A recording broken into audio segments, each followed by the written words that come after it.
하나님의 말씀을 나누겠습니다. 요한복음 20장 30절부터 31절까지 말씀을 나누도록 하겠습니다. 신약성경 요한복음 20장 30절부터 31절까지 말씀입니다.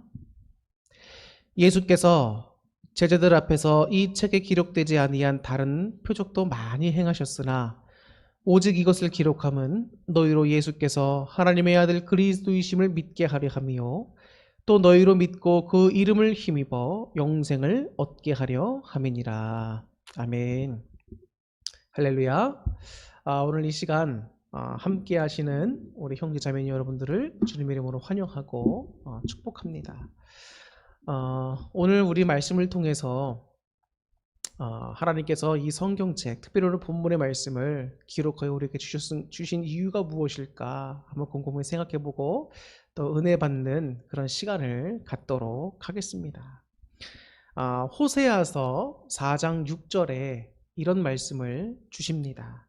내 백성이 지식이 없으므로 망하는도다. 네가 자식을 버렸으니 나도 너를 버려. 내가 지식을 버렸으니 나도 너를 버려 내 제사장이 되지 못하게 할 것이요 네가 내 하나님의 율법을 잊었으니 나도 내 자녀들을 잊어버리리라. 내 백성이 지식이 없으므로 망한다라고 하고 있습니다.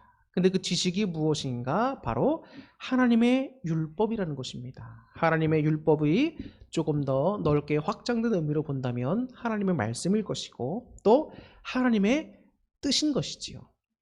백성들이 하나님의 말씀, 하나님의 율법, 하나님의 뜻을 알지 못하여 결국 망한다는 것입니다.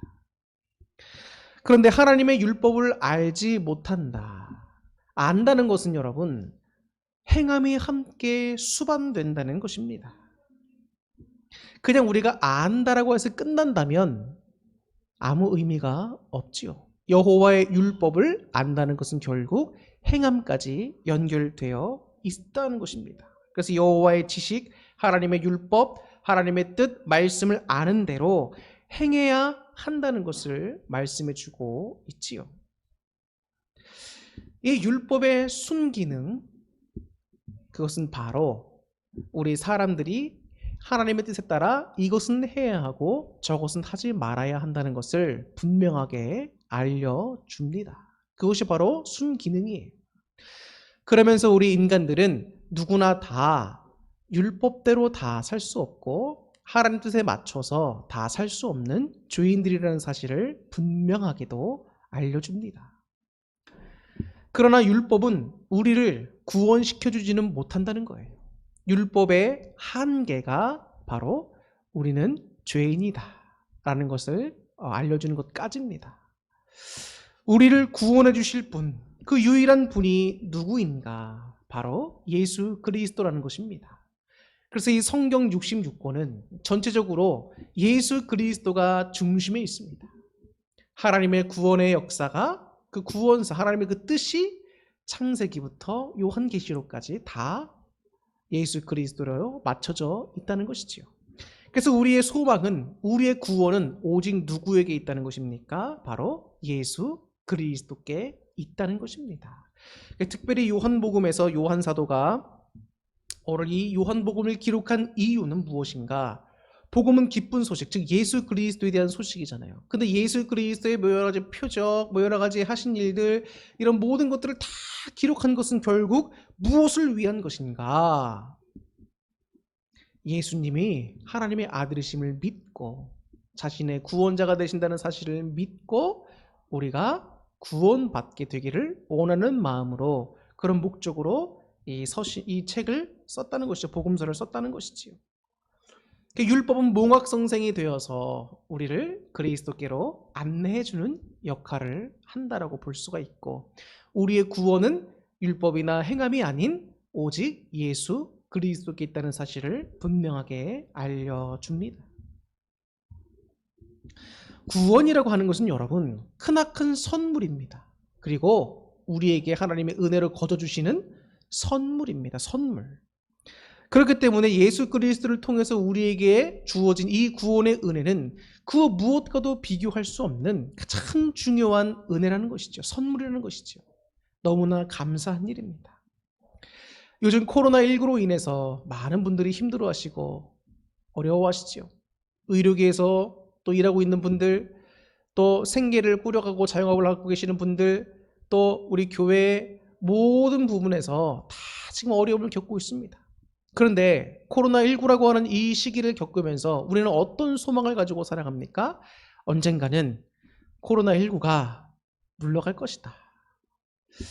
지금은 위드 코로나라고 해서 이제 감기 바이러스처럼 이제 코로나19도 함께 살아가는 그런 병으로서 취급한다고 하고 있지만 아무래도 불안한 건 역시 마찬가지입니다. 확실한 치료제가 나오고 그렇게 될 때에 우리의 마음이 놓이고 모든 것이 다 정상으로 돌아갈 수 있겠죠. 그래도 어쨌든 위드 코로나라고 하는 또 그런 내용이 우리에게 조금이나마 더 희망이 되는 것 같습니다. 이제는 일상생활 단계가 점차적으로 회복되고 하지 않겠습니까? 자, 우리에겐 그런 희망이 있는 겁니다. 그런 소망이 있는 것이지요. 그렇기 때문에 오늘 하루도 이겨나갈 수가 있는 겁니다. 그런데 여러분, 만약에 소망이라든지 그 희망이 다 없어졌다라고 한다면 어떻게 될까요? 그러면 사람들은 더 이상 살아갈 힘과 용기를 내기 어려울 겁니다. 천국이라고 하는 것, 구원이라고 하는 것은 우리에게 큰 소망이 됩니다. 바로 예수 그리스도를 통해 갈 수 있으니 그 예수 그리스도를 믿는 그 믿음, 예수 그리스도가 얼마나 우리에게 큰 힘이 되는지 모릅니다. 다른 그 무엇과도 비교할 수 없는 그 은혜, 그 예수 그리스도의 보혈의 은혜를 우리가 받고 누릴 수 있다는 것에 여러분 진심으로 감사드리시기를 바랍니다. 과거 유대인들은 율법의 조문대로 행해야지만 구원을 얻을 수 있다라고 여겼습니다. 그래서 골로새서를 우리가 수요 성경 공부 시간으로도 배웠지만 골로새서에 어떤 이단 사상들이 있었습니까? 바로 이 유대 율법주의의 사상이 들어왔지 않습니까? 그 유대 율법주의 사상의 핵심이 뭡니까? 율법을 지켜야 하고 할례를 행해야 하고 또 음식 예를 지내야 하고 또 음식 예법을 지내야 하고 또 뭡니까? 특정 절기들을 잘 지켜야 구원을 받을 수 있다는 겁니다. 이것 말고도 이단 영지주의 사상도 들어와서 힘들게 했지만 이 유대 율법주의가 교회 안에 침투해서 성도들의 믿음을 굉장히 혼란스럽게 만들었다는 것이죠. 예수 그리스도 한 분만으로는 구원을 받을 수 없다. 그러니까 예수님을 믿는 것만으로는 부족하니까 부차적인 무언가가 필요한데 그것이 뭐다? 바로 할례를 행하거나 음식 예법을 지키거나 특정 절기를 지켜야 한다. 이런 부수적인 어떤 행함, 이런 것들이 붙어야 구원을 받을 수 있다라는 것이었죠. 그래서 바울이 경계하면서 또 권면하면서 성도들에게 말씀하죠. 바로 예수 그리스도의 탁월성입니다. 구원은 오직 예수 그리스도를 믿음으로 이루어진다는 것입니다. 예수님의 사역, 예수님의 그 십자가의 대속의 죽음에는 조금도 부족함이 없고 완전하다는 거예요. 예수 그리스도의 탁월성. 그 다른 부차적인 것들은 필요가 없다는 것이고 그것들은 참된 복음이 아니기에 경계해야 한다는 것이지요. 이 요한복음을 쓴 사도 요한 역시 이 유대인들을 염두에 두고 이 글을 씁니다. 이미 신앙을 갖고 우리 그리스도인이 된 형제 자매들에게는 믿음을 끝까지 지키고 구원을 얻게 하기 위하여 이 책을 쓴 것일 테고 또 한편으로 예수님을 믿지 않던 유대인이라든지 또 이 글을 읽게 된 다른 이방 모든 민족들에게는 예수 그리스도만이 참된 유일한 구원의 길이다. 그 예수님을 믿고 구원 받아라. 이런 의미로 쓰여졌다고 할 수가 있습니다. 그래서 결국 이 성경에 있는 메시지는 누구를 가리키고 있느냐? 바로 예수 그리스도를 가리키고 그분께 초점을 두고 있다는 것입니다. 우리의 참된 소망, 우리의 초점은 누가 되어야 되는 겁니까? 바로 예수 그리스도가 되어야 합니다. 사랑하는 성도 여러분, 저는 목회자로서 여러분들에게 권면의 말씀을 꼭 드린다면 바로 예수 그리스도라고 하는 그 이름을, 그분의 구원의 능력을 그분의 사랑을 여러분에게 전해드리고 싶습니다. 우리가 흔히 역사를 남길 때 혹은 역사를 기록할 때 어떤 역사만을 기록합니까? 실패한 역사를 기록하기보다는 성공한 역사를 많이 기록합니다. 그래서 위인들을 이제 뽑아서 정리하고 역사의 중요한 인물들로 설정하고 가리키게 되지요. 그런데 독특하게도 이 성경에는 이스라엘 백성의 역사가 또한 담겨 있는데 그것도 성공의 역사가 아니라 실패의 역사가 고스란히 담겨 있다는 겁니다. 물론 순간적으로 성공했던 부분도 있었지만 결론적으로 구약의 역사를 살펴볼 때에 이스라엘 백성의 실패가 적나라하게 담겨 있다는 겁니다. 왜 이스라엘 백성이 이방 민족에서 심판을 당하게 되고 결국 망하게 될 수밖에 없었는가? 그 이유, 실패의 이유와 역사가 고스란히 잘 담겨 있습니다. 우리가 아는 세상에 있는 교육책과는 좀 다르지요. 구약의 내용이 바로 이 이스라엘 백성의 실패라는 것입니다. 하나님의 뜻을 끝내 거스르고 이방 민족에 의해 심판받은 내용. 그러나 한편으로 소망이 되는 것은 그럼에도 불구하고 하나님의 구원이 함께 선포되어지고 있다는 것입니다. 그 예언의 내용을 가지고 신구약 중간기를 거쳐 신약시대에 왔을 때 드디어 예수 그리스도가 이 땅에 등장하시게 되지요. 결국 우리는 구원은 오직 예수 그리스도께 있는 것이구나. 주님만이 우리의 참 소망이 되어주시는 분이구나. 이것을 알 수 있는 겁니다. 여러분, 참된 성공은 무엇이라고 생각하십니까? 참된 성공.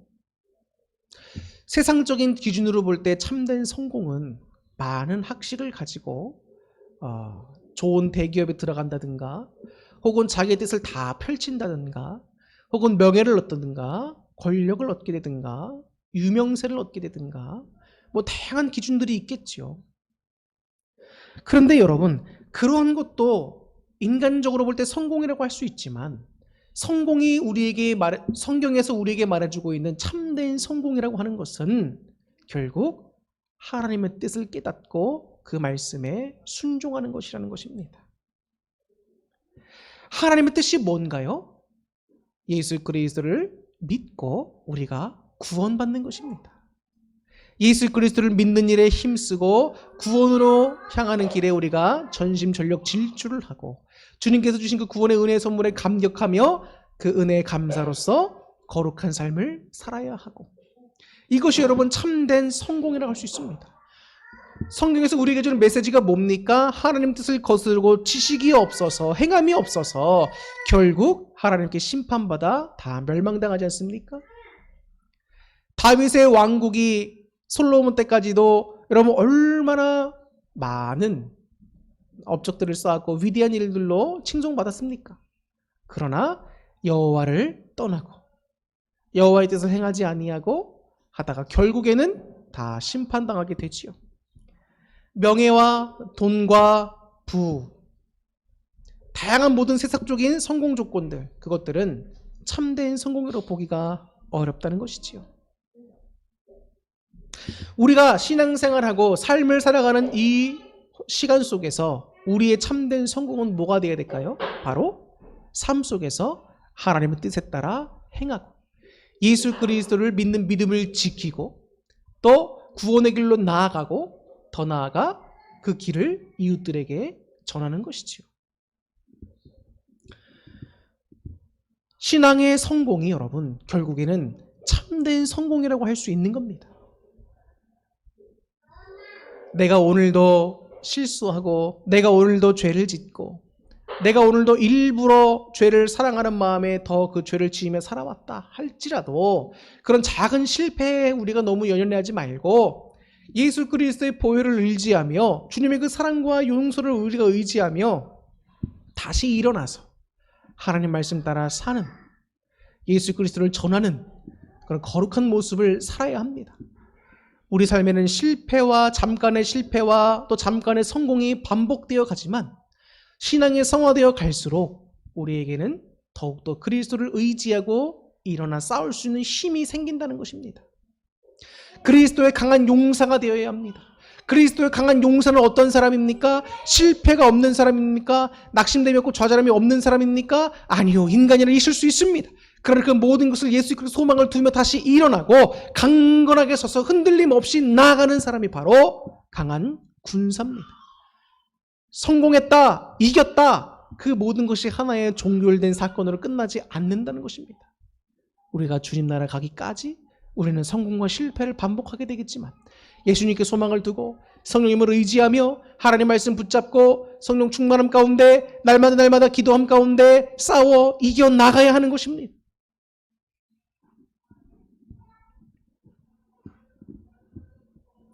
성경에 66권 많은 내용이 담겨 있습니다.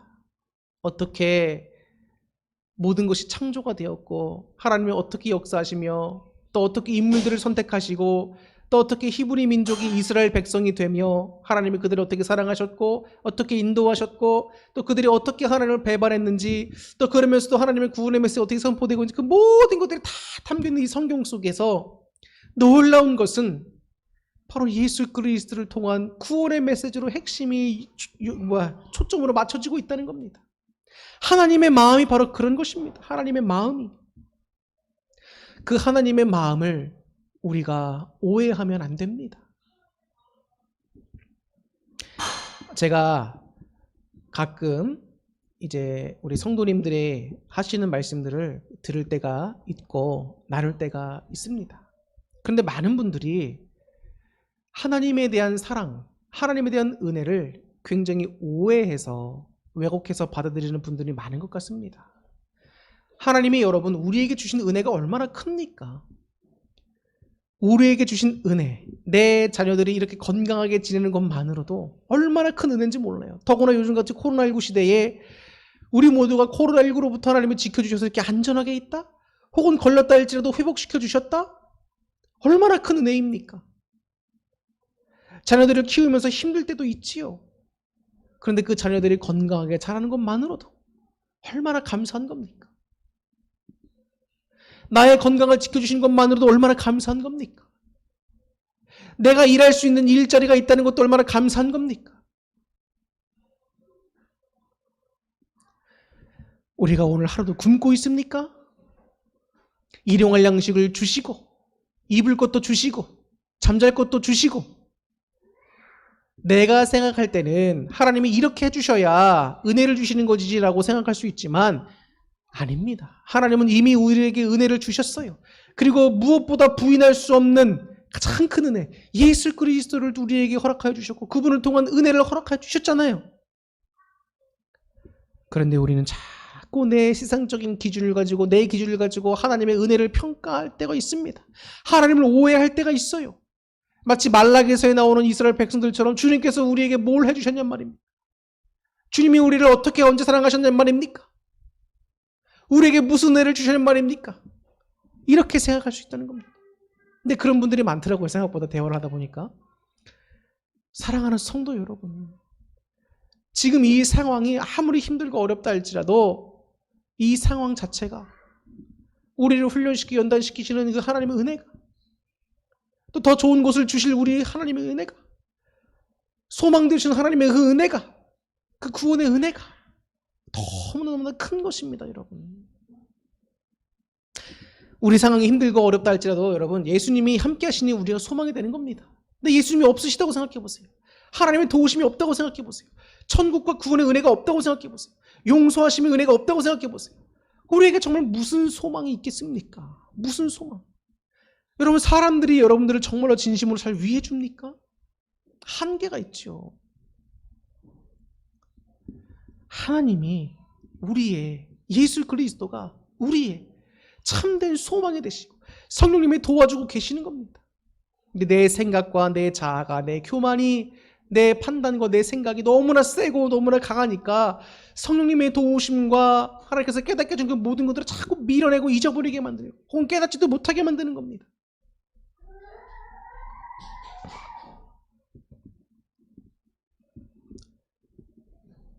사람의 마음에 교만함이 나도 모르게 자리 잡고 있을 때 그런 분들과는 대화하기가 참 어렵습니다. 그 교만의 마음이 너무 꽉 차 있는데도 본인이 그것을 모를 때가 많아요. 주님 안에서 내가 갖고 있는 고집 점점 내려놔야 합니다. 깎여져 가야 합니다. 하나님 말씀이 선포가 됩니다. 내 생각과는 안 맞아 라고 하면서 안 따르는 것은 여러분 굉장한 교만입니다. 하나님은 교만을 가장 싫어하시지요? 왜 교만을 가장 싫어하실까요? 하나님의 말씀을 자꾸 튕겨내기 때문입니다. 더 나아가 저는 하나님을 향하여 쌍욕까지 하는 분도 봤습니다. 하나님을 대적하는 분도 봤어요. 또 전도하다가 어떤 분을 만납니다. 근데 그분을 만나면 성경 구절을 많이 암송하십니다. 막 줄줄줄 외워요. 그러면서 전도하는 저한테 보란 듯이 막 그렇게 합니다. 그래서 아유 훌륭하십니다. 그래서 교회 다니십니까? 하면 교회 안 다닌다는 겁니다. 그럼 교회 다니시죠? 예수님 믿으시죠? 그러면 자기는 안 믿는다는 거예요. 성경 말씀을 아무리 줄줄줄줄 외우면 뭐합니까? 하나님 말씀을 아무리 많이 알고 있으면 뭐합니까? 예수님의 12명의 제자 이름 여러분 기억하십니까? 세베대의 아들 야고보와 요한, 또 알페오의 아들 야고보, 또 야고보의 아들 유다, 또 가론 유다, 베드로, 빌립, 마태, 안드레, 나다나엘, 그리고 시몬 도마 12명입니다. 여러분 이런 지식 같은 거 여러분 다 안다 할지라도 여러분이 행함이 없고 그리스도를 향한 믿음이 없다면 무슨 의미가 있겠습니까? 교회에서 많은 것을 배웠다고 교만하시는 분들이 있지요. 여러 사람을 힘들게 하는 분들이 있습니다.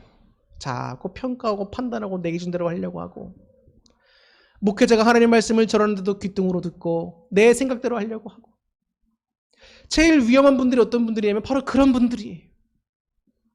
성경을 한 번 전체적으로 다 읽었습니다. 근데 자기가 모든 것을 통달한 것 마냥 내 생각에 맞다고 우기시는 분들을 보면 너무 안타까울 때가 있습니다.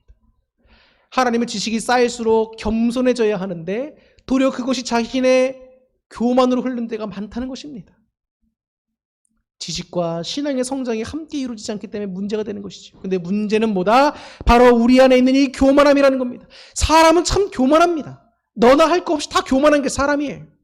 이기적이죠.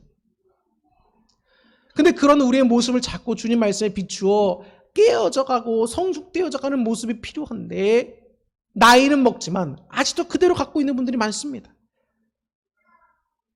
영적으로 어린아이와 같은 모습이 될 때가 많다는 것이지요. 죄송한 말씀이지만 제가 나이가 젊습니다. 그런데 이 목사 직분을 감당하다 보니까 어른들이시지만, 성도님들이 어른들이시지만 영적인 아이와 같다라는 생각으로 목회할 때가 많이 있습니다. 물론 저도 영적인 아이일 때도 있지요. 다 부족하니까. 우리가 서로를 판단하고 비교하고 교만함으로 평가하지도 말고, 또 우리 서로가 교만함에 사로잡혀서 하나님의 말씀을 안 받아들이는 일도 하지 말고, 또 사람과의 관계를 해치지도 말고 겸손하게 예수님 논리를 우리가 함께 믿으면서 신앙을 잘 지켜나갔으면 좋겠습니다. 지금은 여러분 세월을 아껴야 되는 때입니다. 믿음을 지켜야 하는 때입니다. 너무나 악한 시대가 돼버렸습니다. 제가 요즘에 그 넷플릭스의 여러 가지 영화들이나 드라마를 볼 수 있는 기회가 있어서 몇 편 봤는데, 그 내용들을 보다 보면 여러분 참 이상하게 하나같이 공통적인 것이 나옵니다. 특히 종교와 관련해서 공통적으로 나온 것이 나오면 항상 교회, 성직자, 성도들이 아주 타락한 모습으로 나옵니다. 그 영화에서 성직자가 악에 대해서 얘기하고 예수님에 대해서 선포하고 하는 말씀을 선포하지만 결국 그 모든 것이 다 거짓으로 영화가 막 이끌어갑니다. 그리고 오히려 세상에서 악으로 여기는 것들이 선으로 되어서 교회를, 성직자를, 성도들을 오히려 물리치는 내용들이 많이 나와요. 참 안타깝죠? 교회와 목회자들과 성도들을 자꾸 악한 것으로 묘사한단 말입니다. 근데 그런 영화가 한두 개가 아니에요. 그냥 목사님 단순히 영화일 뿐인데 뭘 그러십니까? 라고 생각할 수 있지만 아닙니다, 여러분. 영적인 흐름이 있어요. 교회가 아무리 착한 일하고 선한 일한다 할지라도 여러분 미디어에서 뉴스라든지 TV라든지 다양한 매체에서 교회에 대해서 자꾸 안 좋게 얘기하고 목사에 대해서 자꾸 안 좋게 얘기하고 성도에 대해서 안 좋게 얘기하고 하는 것들 여러분 정말 신중해야 합니다. 영화를 볼 때도 그런 내용들이 나온다면 정말 신중해야 돼요. 왜? 교회가 여러분 얼마나 선한 일을 많이 합니까? 세상에 비춰지는 것은 여러분 정말 일부 교회의 그 안타까운 모습을 비추는 것이고 또 대부분이 이단 교회를 지칭하는 것들이 많아요. 근데 그냥 교회라고 하니까 다 싸잡아 욕먹고 교회에 대한 안 좋은 시선을 갖게 되고 근데 영어에서도 마찬가지입니다. 교회라든지 목회자라든지 성도들 자꾸 안 좋은 모습을 자꾸 비춰주면 그것을 보는 사람들은 그래 역시 교회는 저런 모습이라고 하면서 안 좋은 부정적인 인식들을 갖게 된다는 말입니다. 저는 이거를 국가를 떠나서 어느 드라마나 참 그런 모습이 담겨 있어요. 너무 안타깝습니다.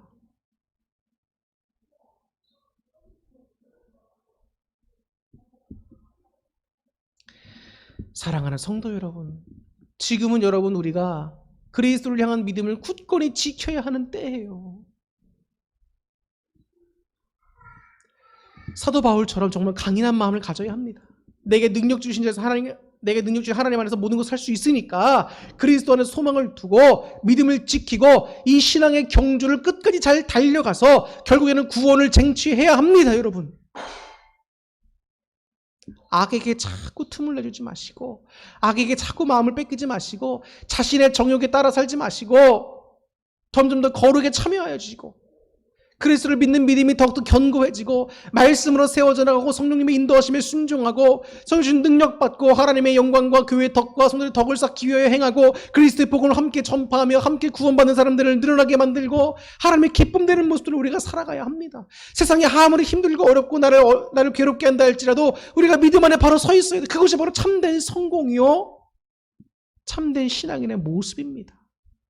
예수 그리스도 위에 반석 위에 바로 선 믿음들 여러분 꼭 기도하셔야 됩니다. 하나님 우리 집 평수 늘려주세요. 더 좋은 거 주세요. 우리 애들 좋은 학교 가게 해주세요.